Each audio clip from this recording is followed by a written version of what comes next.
1. What the revolutionary terrorism of Bhagat Singh really means.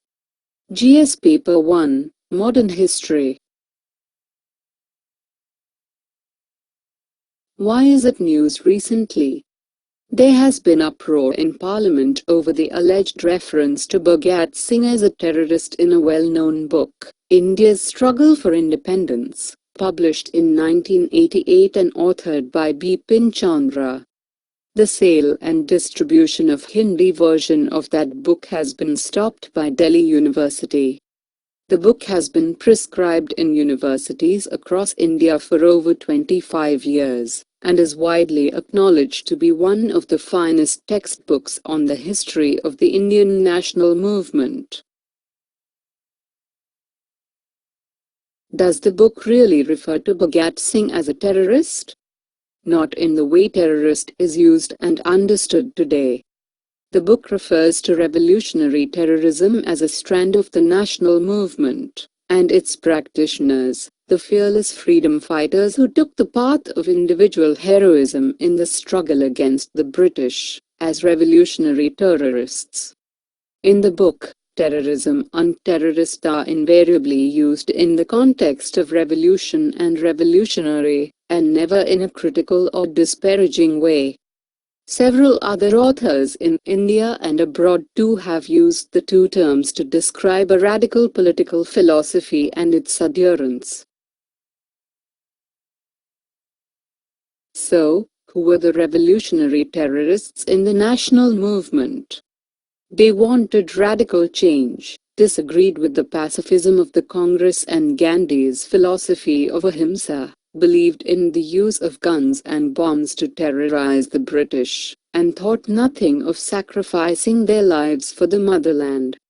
From 1908 on, patriots like Prafulla Chaki, Khudiram Bose, Madan Lal Dhingra, Sachin Sanyal, and Ras Bihari Bose carried out spectacular bomb and gun attacks on British officials.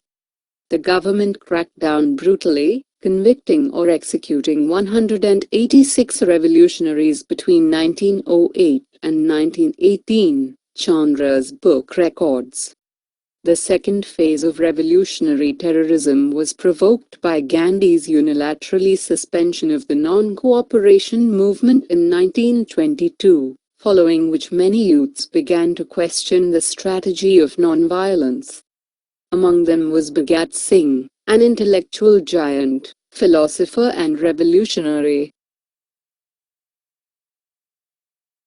In 1925, Ramprasad at Bismil, Ashfaq Ullah Khan, Chandrasekhar Azad and others robbed a cash train at Kekari to buy arms.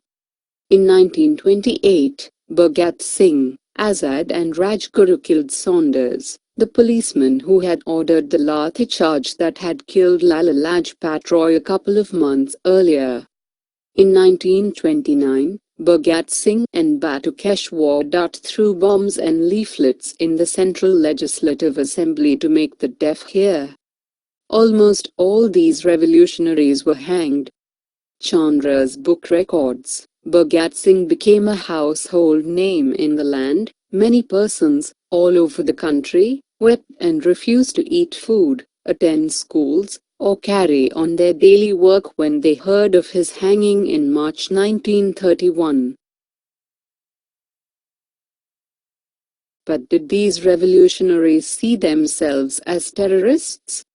Revolutionary terrorism had been discussed by radical philosophers since the time of the French Revolution, and the use of terror to overthrow tyrannical regimes was widely debated and written about. Bhagat Singh's own views evolved over time, and he had, by 1929, come to the conclusion that Marxism and broad-based mass movements were the right road to revolution, not individual heroic action.